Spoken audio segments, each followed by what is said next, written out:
I'll give you a short bio. My name is Burnett. I'm a retired battalion chief from the California Department of Forestry.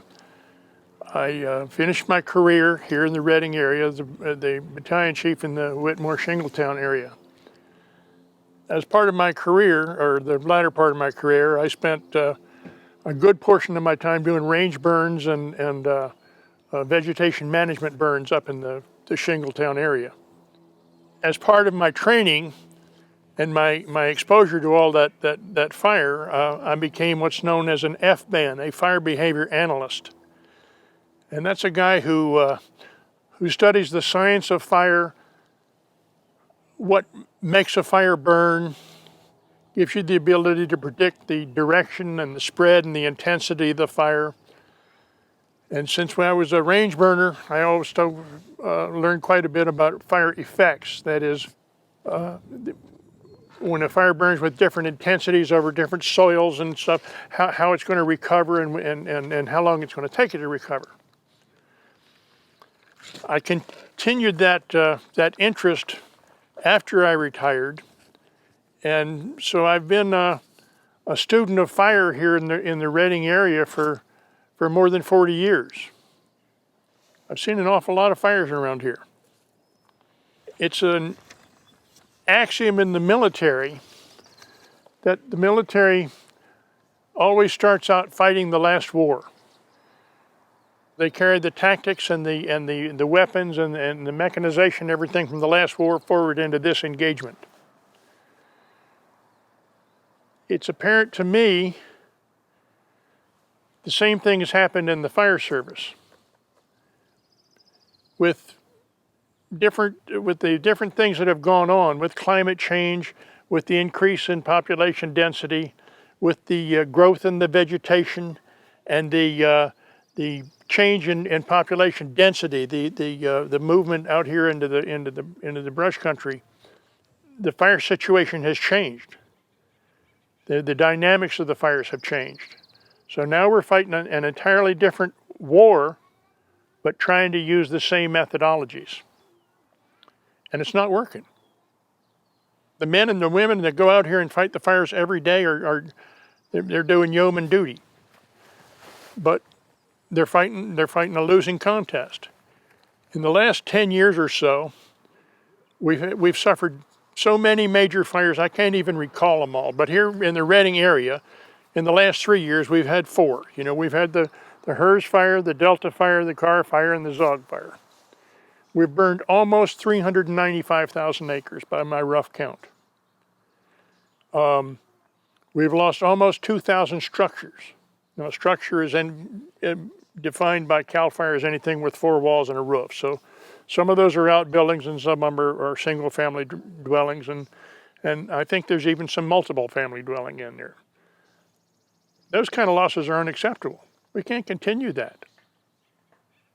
So we've got to recognize the fact that the fire problem has changed, tactics have to change, and the whole approach to fire suppression, management, and control has got to change.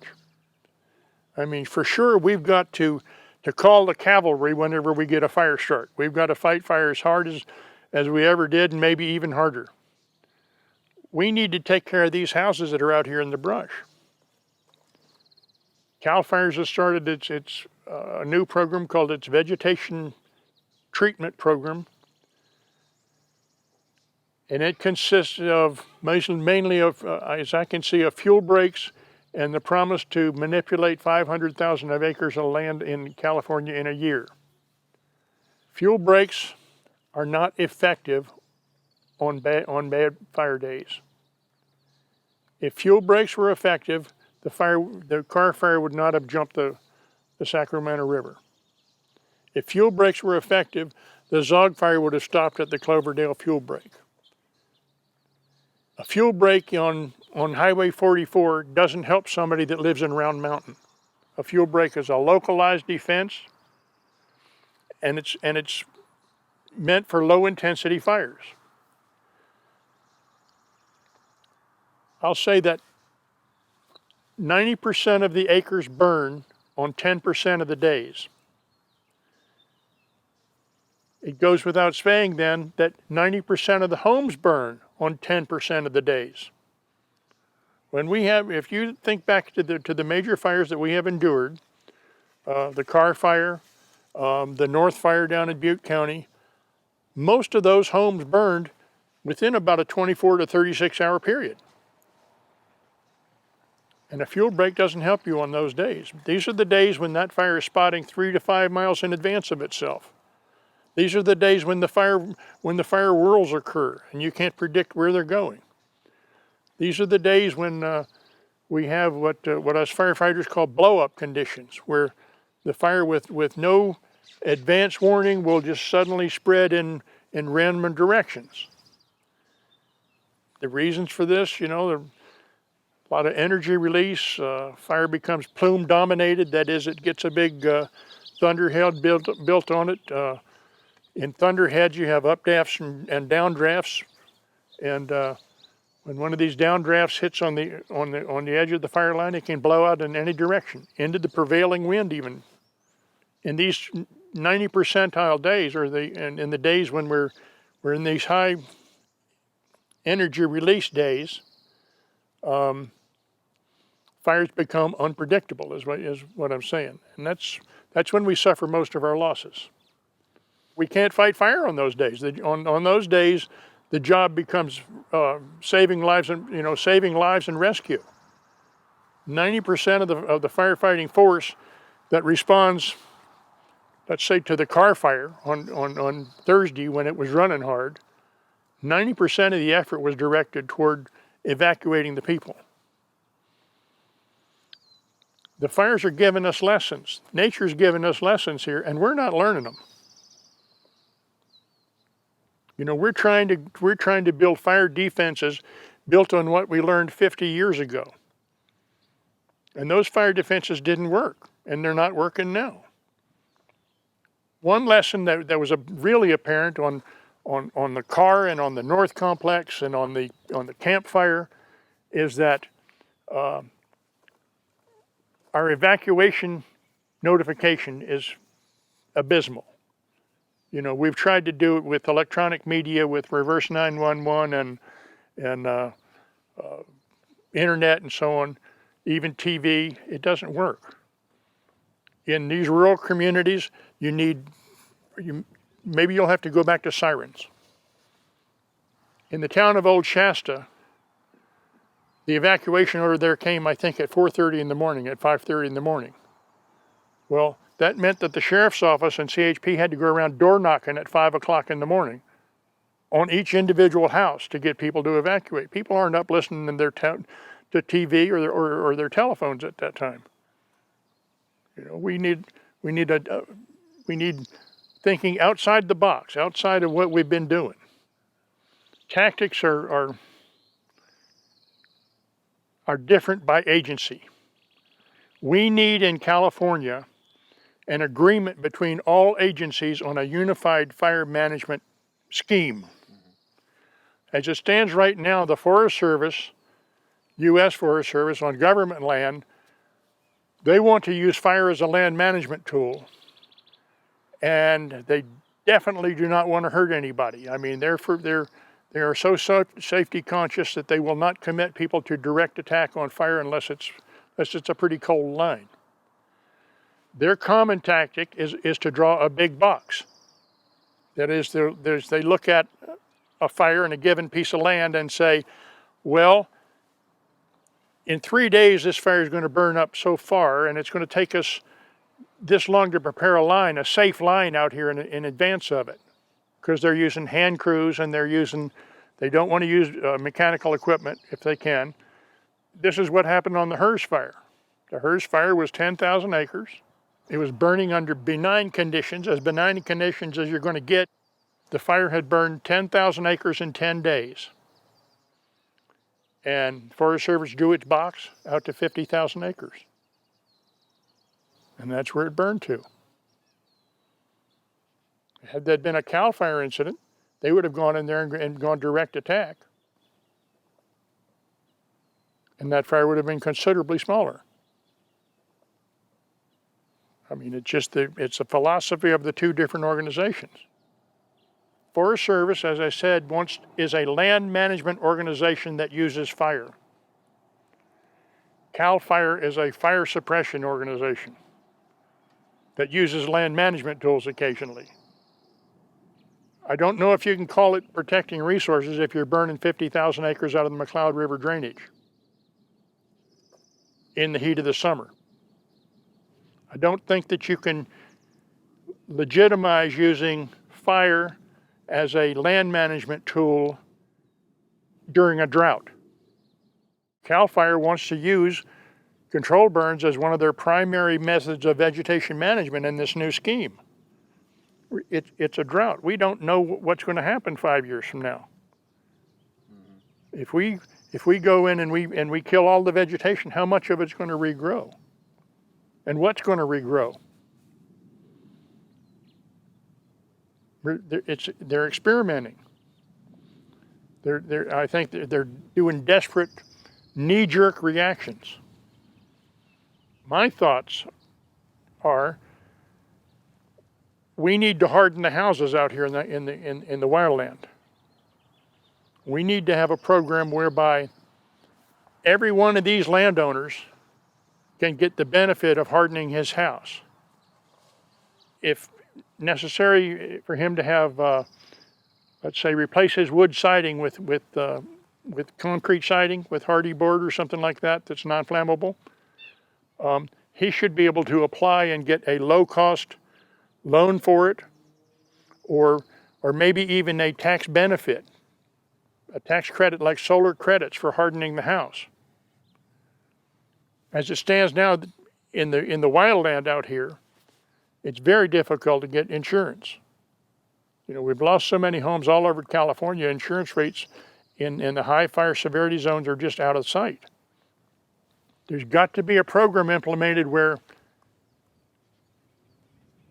Cal Fire can inspect those homes, certify them as fire safe, and the insurance company perhaps give them a 5% rebate or a lower rate than a non-compliant home.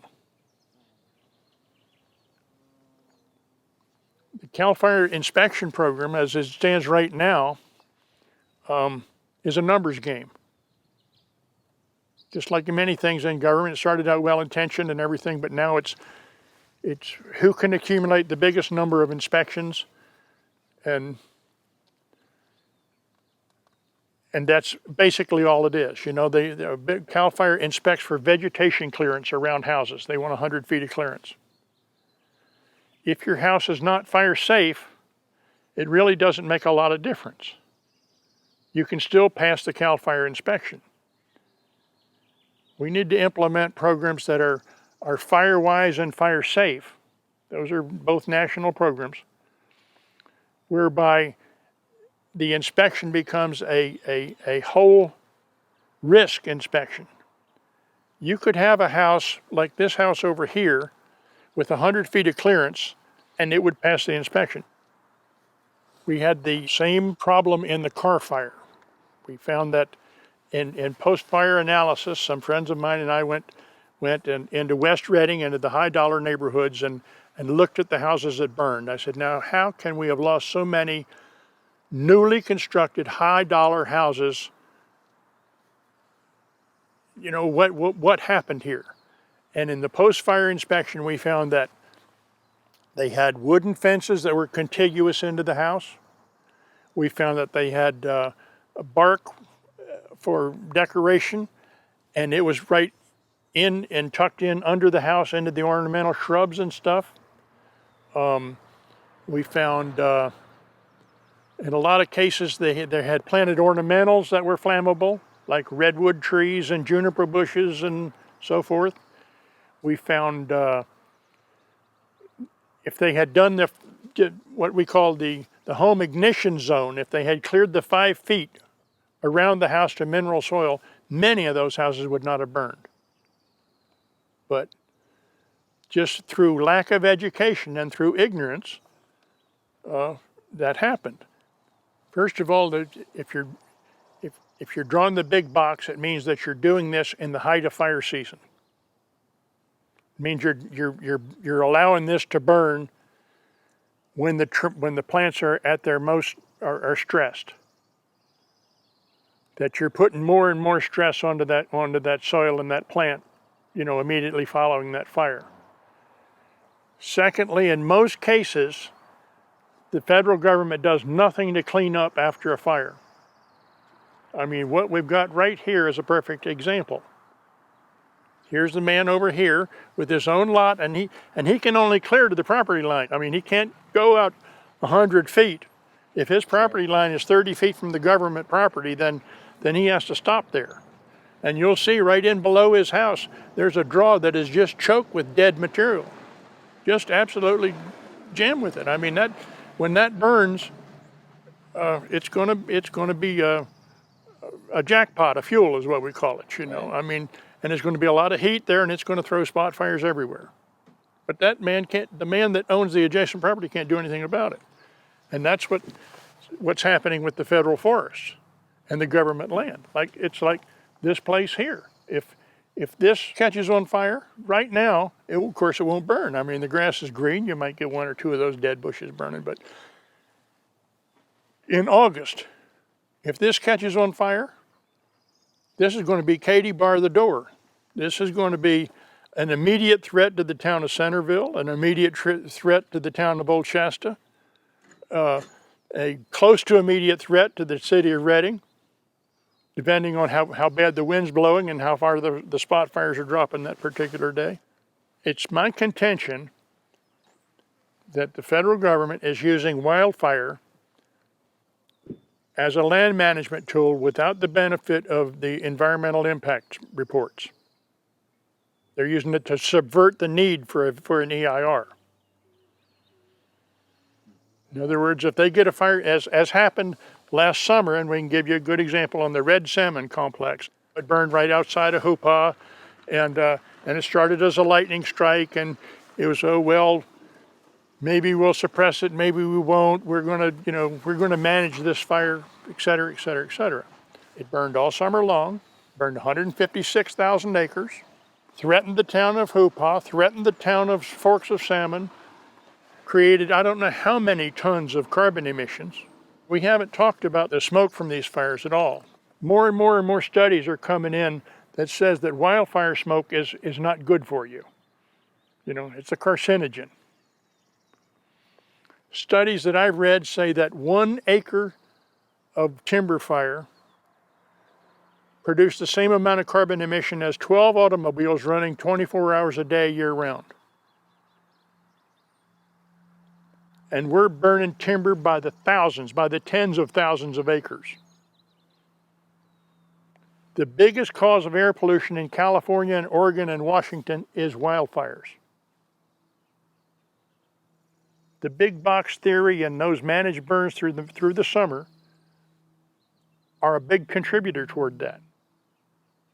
We can't have the federal government deciding to burn up in the Klamath and affecting somebody's life down here in Redding. If somebody lives in Redding, it means I don't want to live in the woods and put up with wildfire smoke. Yet their smoke, if the winds are right, can impact here and cause breathing difficulties for those people with asthma and COPD and all that sort of thing. We know we're overregulated. I mean, we know that we are just totally overregulated. If we have a climate crisis, which we do, if we have a wildfire crisis, which we do, if we have an impending disaster, which we have, we need to make some emergency regulation to lessen some of these rules on an emergency basis. I mean, to me, that's just common sense. There should be no discussion at all about what's going to happen to this nasty mess over here. It should be eradicated. If it was on a private ownership, I could go in and tell a landowner that, hey, you've got a real fire hazard here and I want you to abate that fire hazard. One thing that I advocate is that this stuff be converted into energy, into biogen. We send We send the crews in here and chip it and haul it down to a wheeler breeder or a biogen plant and convert it into electricity. Right now there's 23 biogen plants operating in California. And the ones here in Northern California are all operating at capacity, and their log decks are full. Why can't we take some of the CCI money, the climate initiative money that they're spending on fuel breaks and so forth, and use it to subsidize biomass harvest in and around communities? That to me sounds like a win-win. If you could get an operator to come in here and clean this stuff up and haul it down and make electricity out of it, we would have created jobs in cleaning up the land. We would have cleaned up, we would have gotten the benefit of a cleaned up landscape, and we would have created energy out of it. Now, if we have to build more biogen plants, biomass harvest plants to do that, then so be it. You know, the government should intervene and say this is in the best public interest. We need to get biomass harvest reclassified as a renewable resource. We should direct CCI money toward it. You know, I mean, that to me, that's a perfect avenue for climate change initiative money. In Peshtigo, the fire started in logging slash. They'd been logging in the area and there was red slash everywhere, and they knew it. And those days, people used to burn the logging slash just to clear land, and it was just in the way. And so they didn't have burning regulations. The weather turned sour. All of these little fires united into a bigger fire. A dry cold front came through, and off she went. And she burned, like I said, burned up the town of Hinckley and killed all these people. The 1910 burn, that was a series of fires in logging slash, occurred in Idaho, Washington, and Montana. And they were burning all over the country, and a front came through, and the fires burned together in many cases and became a conflagration. Burned 3 million acres, killed hundreds of people, burned up entire towns, and that was they called it the Big Burn. And that's what was the impetus for the U.S. Forest Service to start fire control. The U.S. Forest Service Fire Control Organization grew as a result of the 1910 burn. Here in California, in the last 10 years now, we have burned from the Carquinez Straits almost continuously to Shasta Lake. There's been very little rehabilitation done on it. I mean, you guys have been out, you see the mess we've got right here. You see the snag patch that's out in Whiskeytown. You saw the Delta. This is now what we call available fuel. What us fire geeks call available fuel. That means that if we get any kind of a fire burning through the grasses here, it's going to catch fire and ignite, and it's going to burn, and it's going to contribute to the spread and the intensity of the wildfire. With the amount of available fuel that we have created from these huge fires, we have set the stage for a 1910 event here in California. If we get a good grass crop, in the Mendocino National Forest, as you know, burned 1 million acres just last summer. If we get a wet enough year and we get a grass crop, just like you see here behind me, through all these burns that we have interconnected down through the north half of the state, and I'm talking on the other side, we're talking about the North Complex and the various fires we've had in Butte County, we could have a conflagration that no one can imagine. You know, it won't be single towns that are in jeopardy. It will be entire counties in jeopardy.